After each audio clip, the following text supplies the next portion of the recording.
What's happening, everybody? I'm Steve, and welcome back to Junkdrummer TV, where I give my initial reactions, my hot takes, my analysis on the drummers of today and yesterday, and maybe tomorrow if I stick around that long. I'm a professional drum teacher and a gigging musician, and I have been for the last 20 years. Today's episode is a classic reaction video, because we're going to be watching Aric Improta play the craziest drum solo ever. Now, if you watch my Neil Peart, rest in peace, rhythm method solo video, I go in depth on that one about why I don't do drum solo videos. But I'm a huge fan of hyperbole, and this video kept showing up in my comments section, and I couldn't pass up the craziest drum solo ever, so we're going to check that out today. So there's really no need for my usual preamble, because there's nothing to say. I don't know this cat, I've never seen the craziest drum solo ever, so before we get into it, please check out my Patreon. I have a PayPal option, link in the description. Please give me a like, comment, and share, and please give me a double tap on the subscription and the notification bell. So let's get into Aric Improta playing the craziest drum solo ever. Well, if you're going to start the craziest drum solo ever, you should start on your head playing the bass drum with your head, or with your hands. That seems crazy. Oh, get that pinky in there. And if you're good, a lot of those little small technique things don't matter.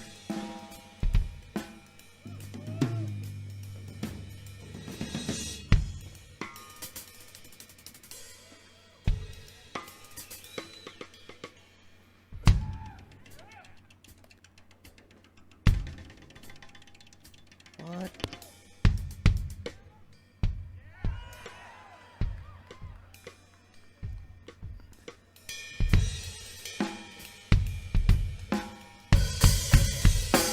This dude is a performer, and right off the bat, oh, dude. Oh, okay, so right off the bat, I am a fan of this guy.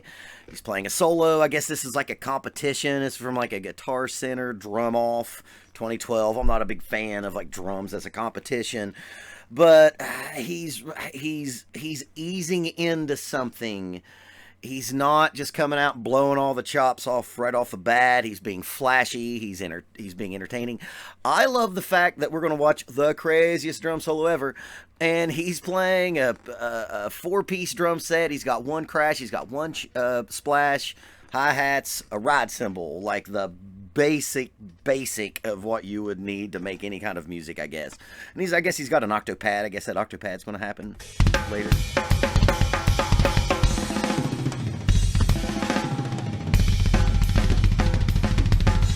Bass madness.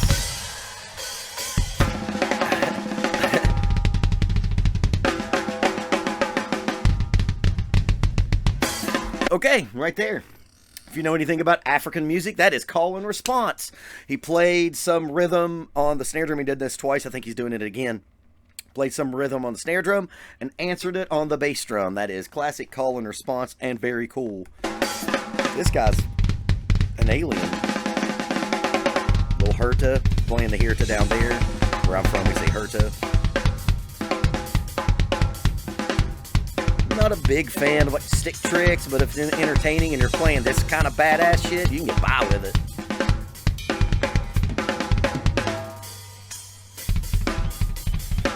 I've seen that a lot. If you watch a lot of gospel chop stuff, that's a standard. Like doing those, you know, stick spins. Oh, well, here's a little bit of an homage to Father Neil Peart. Oh, shit. You never saw Neil do that. You know, if you're a Rush fan and if you've seen a Neil Peart drum solo, you know, he's got that, what is that, mallet cat over there, and he ends up playing like a melody along with it, and it gives a, you know, a drum solo like a real melodic feel, and he's doing that with this octopad. And the weight, man, this dude's a beast. God damn.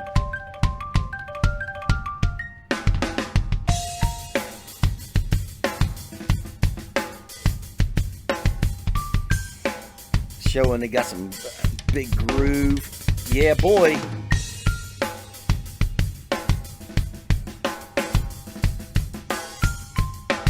got to have a gig by now, right? He's got to be in a famous band.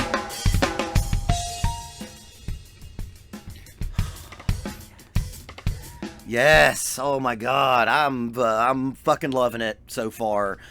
He's playing dynamically. One of the first things to get left out when we get to play a drum solo. And, you know, as drummers, we spend our whole life being the foundation for everyone else to show off and play solos. A lot of times, you know, lesser drummers like, I'm going to play fast and loud as much as possible. This guy is playing dynamically. He's playing musically. He's trying to make, you know what it feels like? It feels like he's playing like a multi-percussion piece. Like if you've ever were in music school, you know what a multi-percussion piece is. And that's what this feels like. Yeah. Flawlessly flowing in between all these different feels.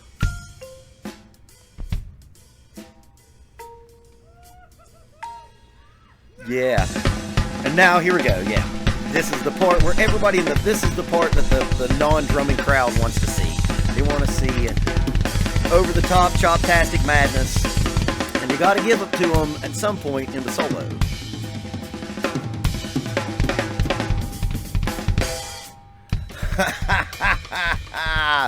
I have never seen that before. Stopping your hi-hat with your elbow. Now he's getting some Latin-y type things. Sorta like a samba. God damn. This dude's got crazy chops. This guy's definitely taught, learned, studied. And I am sure there were endorsements waiting for this motherfucker when he got finished.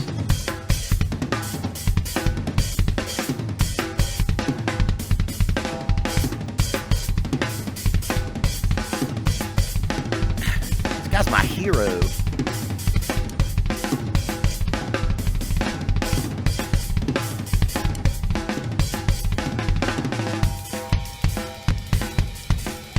What? This may be the craziest drum solo ever. I hear you, man. Oh, dudes, you all have to go back and watch this without my nonsense over top of it. This crazy bastard just jumped up on a rock and sock throne, and jumped up and then kicked it and spun the drum seat around. This may be the craziest drum solo ever.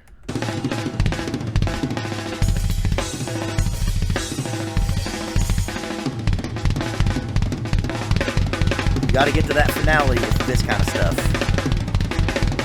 Yeah, man. Dude. Hi. Jump over that motherfucker. Oh, I should have jumped over.